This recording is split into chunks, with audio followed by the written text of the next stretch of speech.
केजरीवाल 2 नवंबर को ईडी के समक्ष उपस्थित हो रहे हैं और इसके पहले सीबीआई ने अप्रैल में उनसे पूछताछ कर ली है। सीबीआई के 56 सवालों का जवाब देने में लगभग 9 साढ़े 9 घंटे उन्होंने लगाए थे। तो अब ईडी बुलाकर उनको क्या पूछने वाली है, उन प्रश्नों का तो पता नहीं चला, लेकिन बहुत सारे प्रश्न अब खड़े हो गए हैं, बहुत सारे सवाल अब खड़े हो गए हैं आम आदमी पार्टी के सामने। तो कौन कौन से सवाल आम आदमी पार्टी के सामने खड़े हैं? क्या केजरीवाल की गिरफ्तारी होगी? और यदि गिरफ्तार होंगे केजरीवाल तो कौन संभालेगा दिल्ली के मुख्यमंत्री की कुर्सी, या फिर जेल से चलेगी सरकार? नमस्कार, आप देख रहे हैं अपनी बात अनिल के साथ। वीडियो में आगे बढ़ूं उससे पहले आपसे निवेदन कि वीडियो को लाइक कर दें, शेयर कर दें और चैनल को सब्सक्राइब कर दें अगर अभी तक नहीं किया है तो। 16 अप्रैल 2023 को सीबीआई ने केजरीवाल से लगभग 9 घंटे की पूछताछ की थी और अब 2 नवंबर को ईडी ने उनको बुलावा भेजा है। तो ईडी केजरीवाल से क्या जानना चाहती है?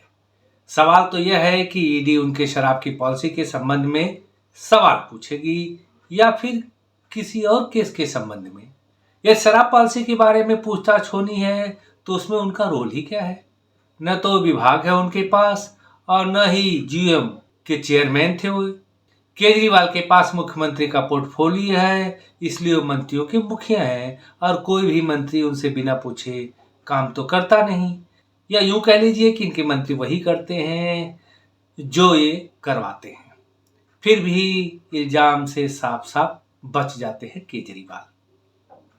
केजरीवाल हर फैसले की पृष्ठभूमि तैयार तो करते हैं, लेकिन कानूनी तौर पर जिम्मेदारी मंत्रियों के ऊपर है, क्योंकि यदि कहीं फंसने की नौबत आए तो मंत्री फंसे, और इसका ध्यान रखते हुए उन्होंने सिसोदिया को जीएम का चेयरमैन बना दिया था।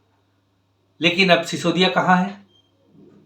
आप सबको पता है, सिसोदिया जी तिहाड़ के अंदर है। केजरीवाल जी बहुत शातिर आदमी हैं। यदि यह चाल न चली होती तो आज मनीष सिसोदिया की जगह तिहाड़ में ये होते। अब केजरीवाल को बुलाया इसलिए गया है कि एक विजय नायर नाम का आदमी है और जिसके बयानों के आधार पर केजरीवाल को ईडी ने बुलाया हुआ है।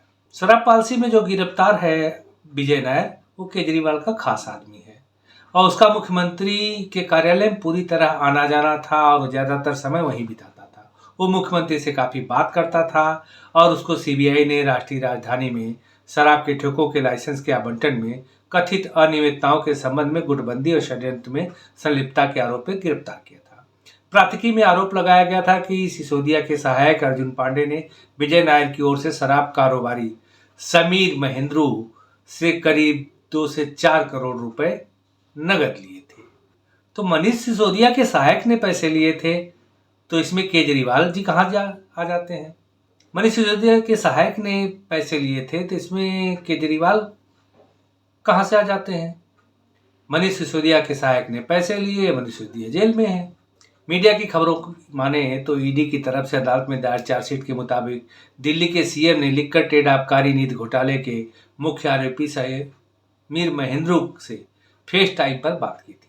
केजरीवाल ने आम आदमी पार्टी के संचार प्रभारी विजय नायर पर भरोसा करने के लिए कहा तो जाता है कि उन्होंने कहा हिज माई बॉय। ईडी ने कहा है कि 12 नवंबर और 15 नवंबर 2022 को पूछताछ के दौरान समीर महेंद्रू ने अधिकारियों को बताया था कि विजय नायर ने अरविंद केजरीवाल के साथ उनकी मुलाकात तय की थी, लेकिन बात नहीं बनी। इस मामले में ईडी ने यह भी बताया कि अरविंद केजरीवाल ने शराब के कारोबार के सिलसिले में आंध्र प्रदेश के एक सांसद मगुंता श्रीनिवासलू रेड्डी से मुलाकात की थी। दिल्ली सीएम अरविंद केजरीवाल से ईडी पहली बार पूछताछ करने जा रही है। ये पूछताछ अरविंद केजरीवाल की शराब पॉलिसी मामले में भूमिका को लेकर के हो सकती है। इससे पहले सीबीआई, जैसा कि मैं बता चुका हूं, 56 सवाल पूछ चुकी है। केजरीवाल का नाम कुछ आरोपियों और गवाहों के बयानों में आया, जिसका जिक्र एजेंसियों ने अपने रिमांड नोट और चार्जशीट में किया हुआ है। अब इन सवालों के जवाब केजरीवाल कुछ भी दे सकते हैं, लेकिन आज एक यक्ष प्रश्न खड़ा है जिसका उत्तर आम आदमी पार्टी नहीं दे रही है। आम आदमी पार्टी ही बता रही है कि 2 नवंबर को केजरीवाल को गिरफ्तार कर लिया जाएगा, यानी वो सोच रहे हैं कि केजरीवाल की गिरफ्तारी तो पक्की है। तो फिर उन्होंने यह भी सोच लिया होगा कि दिल्ली का मुख्यमंत्री कौन बनेगा। सोच भले लिया हो, लेकिन इसका जवाब नहीं मिल रहा है आम आदमी पार्टी द्वारा। और जवाब इसलिए नहीं मिल रहा है कि दिल्ली की सरकार आगे शायद जेल से चलने वाली है, लेकिन यह ऐसी बात है कि इसको आम आदमी पार्टी कह नहीं सकती, लेकिन कर सकती है। आम आदमी पार्टी बहुत कुछ कहती नहीं, कर जाती है, जो कहती हो करती नहीं है। कुछ लोग कहेंगे कि जेल से सरकार कैसे चल सकती है, तो मेरा मानना है कि धड़ल्ले से चल सकती है, यदि नैतिकता को ताक पर रख दिया जाए तो। और आम आदमी पार्टी तो इसमें माहिर है, न नीति है न नैतिकता है। सत्येंद्र जैन कई महीने तक जेल में थे, लेकिन मंत्री भी थे, तो केजरीवाल भी तो जेल में रहते हुए मुख्यमंत्री रह सकते हैं। और कोई कानून उनको बाध्य भी नहीं करता कि वो मुख्यमंत्री की कुर्सी छोड़े जब तक कि आरोपी है।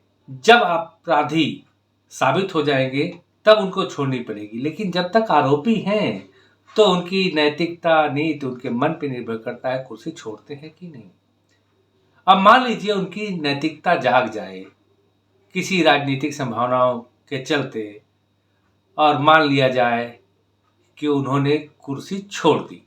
हो सकता है वो ऐसा लोगों की सहानुभूति पाने के लिए करे और इस्तीफे का दाव चले, लेकिन ऐसा करते हैं तो फिर सवाल उठेगा कि कौन बनेगा मुख्यमंत्री। गोपाल राय, सौरभ भारद्वाज, आतिशी, राघव चड्ढा या फिर सुनीता केजरीवाल। आम आदमी पार्टी जो दिल्ली की है, उसकी परंपरा है कि मुख्यमंत्री बिना विभाग का होता है, और ऊपर चारों में से केवल सुनीता केजरीवाल सीएम मैडम, हाँ नोट में लिखा गया था ना सीएम मैडम, सीएम बनने की प्रबल दावेदार है। रही बात किसी और के, तो ये हाथी के दांत दिखाने के लिए है। जैसे आतिशी को आगे किया जा सकता है, सौरभ भारद्वाज को किया जा सकता है। केजरीवाल बहुत चालाक है, वो नीतीश कुमार की तरह जोश में आकर के कोई फैसला नहीं लेते। नीतीश कुमार ने क्या किया था, सीएम की कुर्सी छोड़ करके जीतन राम मांझी को दे दी, और जब मुख्यमंत्री बनने की इच्छा हुई दोबारा, तो जीतन राम मांझी कुर्सी छोड़ने के लिए तैयार नहीं थे। तो क्या यह शंका केजरीवाल को नहीं सता रही होगी? अगर सता रही है तो फिर कहाँ आतिशी, कहाँ सौरभ भारद्वाज, और कौन कहाँ से आएगा। इसीलिए पहली संभावना है कि सरकार तो जेल से ही चलेगी, यदि केजरीवाल गिरफ्तार भी हो जाते हैं तो। और अगर जेल से नहीं चलनी है तो केजरीवाल पहले यह सुनिश्चित करेंगे कि उनकी पत्नी ही मुख्यमंत्री बनाई जाए। वैसे इसमें कोई अड़चन आएगी भी नहीं, क्योंकि इसका संकेत पहले ही मिल चुका है। कई सरकारी समारोह में सुनीता केजरीवाल नजर आ चुकी हैं। अब जहां तक मेरा ख्याल है, और भी तो कुछ ऑप्शन हो सकते हैं। वैसे कुछ प्रवक्ता है, प्रियंका कक्कर और रीना गुप्ता भी तो बन सकती है। नहीं, इनका नंबर नहीं आने वाला। ये लोग तो बस प्रेस कॉन्फ्रेंस करके झूठ परोसने के लिए हैं। आतिशी और राघव तो इंडिया अलायंस के नेताओं को भी डराने में लगे हैं, फिर भी इनका कोई साथ नहीं दे रहा है। कभी आतिशी तो कभी राघव चड्ढा के कहते हैं कि अभी पहला नंबर केजरीवाल का है, ये खुफिया खबरें हैं। इसके बाद ममता बनर्जी, अभिषेक का आएगा, झारखंड में हेमंत सोरेन का नंबर आ जाएगा, फिर तेजस्वी का आएगा। उन्होंने सबकी गिनती करा दी, अखिलेश तक भी पहुंच गए। ऐसा क्यों कर रहे हैं मालूम है? कि आज तुम आके साथ दो, लेकिन वो लोग आगे नहीं आ रहे हैं कि हम आगे गए तो कहीं मुड़ के हमारे पीछे न पड़ जाए, जो ईडी अभी शांत बैठी है उनके लिए। लेकिन घबराए ना, जितने भ्रष्टाचार किया है सबका बारी बारी से नंबर आएगा। फिलहाल प्रबल संभावना है कि सरकार जेल से चल सकती है। फिलहाल संभावना है कि सरकार तो अभी जेल से ही चलेगी। फिलहाल संभावना है कि सरकार तो जेल से ही चलेगी। तो मैं भी चलता हूँ। मिलूंगा अगली वीडियो में, तब तक के लिए नमस्कार, जय हिंद।